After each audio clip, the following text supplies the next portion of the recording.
Today we're going to learn about the American President, George Washington. George Washington, the first President of the United States, was born February 22, 1732, in Westmoreland County, Virginia. He was homeschooled until he was 16, when he left home to become a surveyor. A surveyor is someone who maps and inspects land. Washington was a talented cartographer, making dozens of maps in his lifetime. When he was 20, his older brother died, and Washington inherited his family's estate at Mount Vernon. At age 22, he became a major in the militia. By age 23, he was promoted to colonel and was in command of all the soldiers in Virginia. At this time, George Washington and his men were fighting on the same side as the British in the French and Indian War. In 1758, Washington left the militia and went home to Mount Vernon. He got married and was elected to Virginia's House of Burgesses. The House of Burgesses was a government body of representatives similar to modern-day Congress. During this time, the relationship between Great Britain and the American colonies began to be strained. The British had lost a lot of money in the French and Indian War, and they wanted to get some of it back. Unfortunately, they did this by creating new, heavy taxes that the colonists had to pay, and they did it without giving the colonists any say in the matter.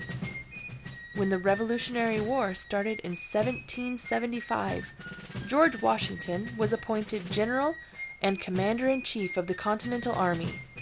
The British Army had more soldiers and more supplies than Washington, but he didn't give up. One famous battle he fought was the Battle of Trenton. Washington took his troops across the icy Delaware River to surprise Hessian soldiers who were stationed there. The sneak attack allowed him to capture over 1,000 soldiers without much trouble. Another important victory in the Revolutionary War was at Yorktown. Washington and his men defeated the British, and they were forced to surrender. It was fought in 1781 and was the last major battle of the war.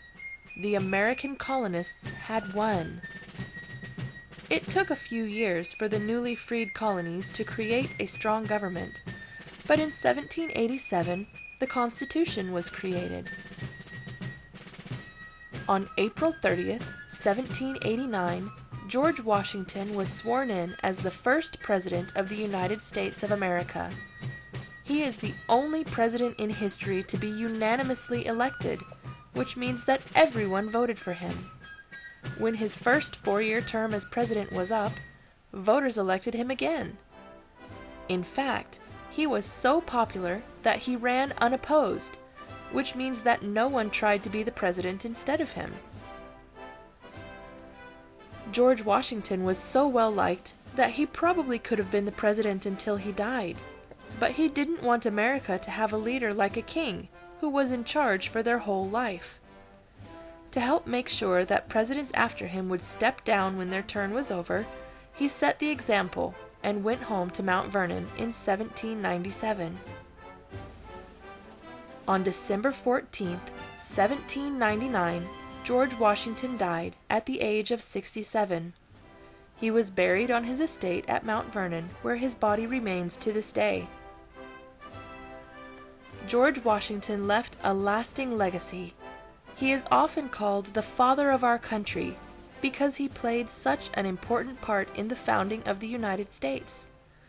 His picture is on dollar bills and quarters.